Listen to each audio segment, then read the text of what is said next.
former Deputy Senate President Ekweremadu was involved in an imbroglio in the UK, and you tweeted that Nigeria happened to Ekweremadu. How do you mean? Look, Nigeria is a tragedy that is large enough to go round to everybody. You know, as we say on the street, now breakfast, everybody go chop. Ekweremadu is a parent whose child is critically ill. So you would expect that any parents will do whatever they can within reasonable limits, in fact, unreasonable limits, to save their child. But if Nigeria, the same country in which Ekweremadu has served in the Senate for so long, had invested money and expertise in finding solutions to the healthcare challenges within Nigeria, with the powers of impunity enjoyed by the Nigerian ruling class, the reality is that Ekweremadu could have afforded as many as 20 nonso or whatever that boy's name is to be queuing in front of the daughter's hospital room so that they will be tested for compatibility. But of course, they never built anything in Nigeria that could undo it. I'm not talking about him as a person. I'm talking about the class. So there are times, Yorubas have this proverb, they say, the parasite kills itself, presuming that it is killing the host, the dog. But the reality is that when the dog dies, the parasite dies with it. So when Nigerian ruiners, when they refuse to build Nigeria, their doctors are all abroad, their dentists are abroad, their children's schools are abroad, their homes are abroad, but they have residences in Nigeria where they milk us. When life happens to them outside of Nigeria, it's still Nigeria that has happened to them. So Nigeria happened to Ekweremadu. Nigeria happened to him. Abdul Karim had decided, if my memory serves me right, he had that accident on Kaba Road, Ilorin Kaba. He had an accident. And he might have survived if they hadn't placed him in an air ambulance. I think it was the decompression in the air ambulance that actually triggered his death. So Nigeria eventually, look, I heard one the other day, some woman went, she was feeling unwell. They tried diagnosing, they couldn't find the reason, they didn't know what was wrong until she got to the UK. And then they found that she has a rare form of cancer that they are seeing coming out of Nigeria that is rooted in diesel exhaust, diesel fumes, the fumes for the generators.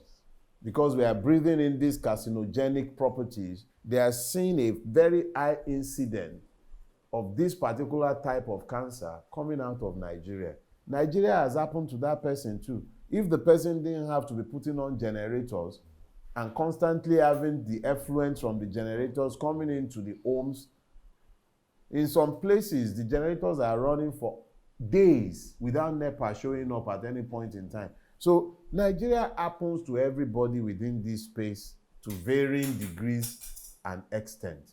Nigeria happened to the boy as well, because if Nigeria hadn't happened to him, he probably would have not gone and whatever has happened there. The reality is that Nigeria, no matter how far you run, you might be in the UK and Nigeria would happen to you in the UK.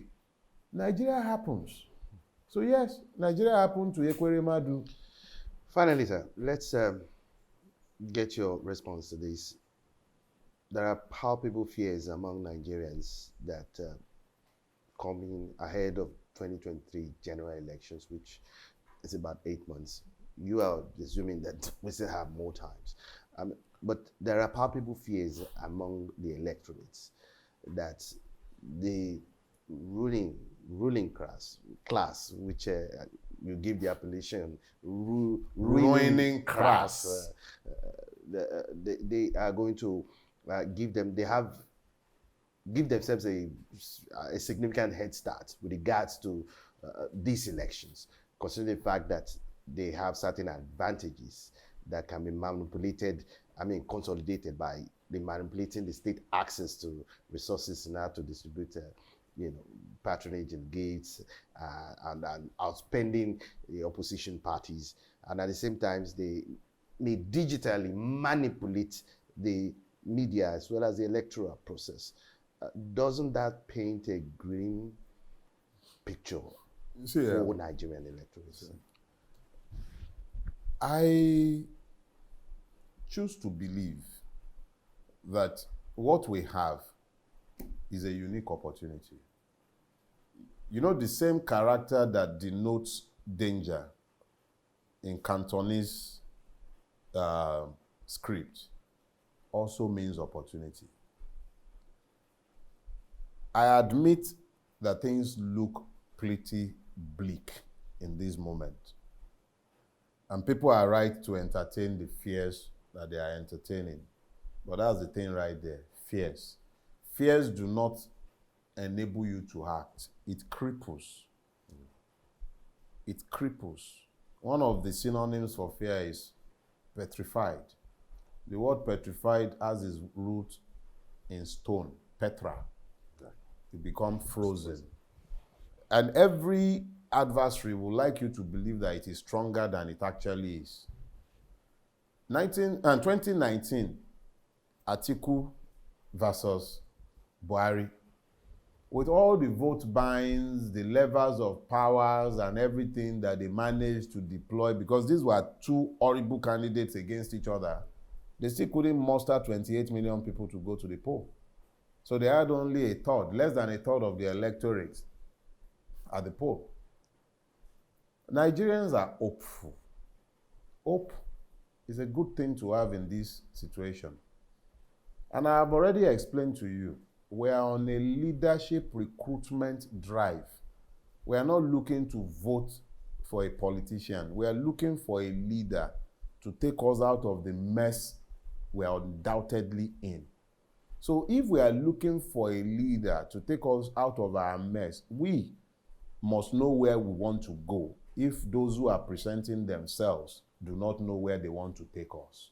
So it becomes a leadership recruitment instead of an electoral process per se.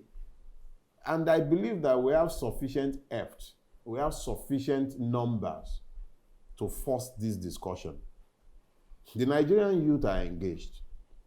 They are registering to vote in record numbers. The state might deploy the media as it always has. But that is why we have media such as Sahara TV as well, which has a duty to tell the stories of the people whose voice would never have been heard on traditional media. So it is critical that this kind of engagement be kept with several layers of the society. The fact of the matter is that this is not just an election. That is where the likes of Peter Obi do not appear to be getting it. It cannot be an election. This has to be a revolution. Whether that is now peaceful or not will be dependent on their own capacity to understand the issues and then communicate it to the people. But make no mistake about it, anything short of an electoral revolution would deliver Nigeria into the hands of either Atiku or, God forbid, Emilokan. When that happens, Nigeria dies. Because hope would have been effectively buried. It would simply mean that you would have to live with the normalized evil that has become endemic in our space. The coming electoral cycle must be turned into an electoral revolution if we are going to ever avoid war in Nigeria. It is critical. We are at the edge of that precipice. It takes only a little to push.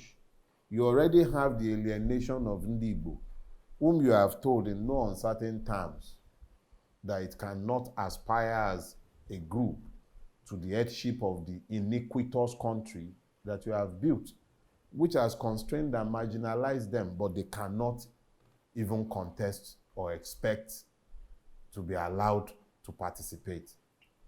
It doesn't make sense. So an Atiku presidency or an Emilokan, God forbid, presidency pushes that critical part of the Nigerian states further away. And it makes it impossible for anyone to demand equity, because even the equity of the crooked that was established by virtue of the zoning arrangement has been destroyed. It's been destroyed, clearly destroyed. It's been clearly destroyed. Whether you look at the APC, which threw up a Yoruba candidate, or you look to the PDP, which threw up an Etiku, it's the same. It's a repudiation of the right of the Ndi-Igbo to sit at the table of iniquity that Nigeria has become. That's what it is. Today we are talking about the Igbo. The day will come when it will be the turn of the Yorubas, and we will be reminded how we embrace the Milokan, despising Ndi-Igbo, whose turn we should know it truly is, if we are to follow the iniquitous solution they brought after creating this monster they call a country. So now, we are the ones who have to reimagine the future in the hope that one of those who are asking to lead us will truly find the courage and the grace to lead. This is not an election. Dele Farotimi, it's always a pleasure having this conversation with you. Thank you very much for having me.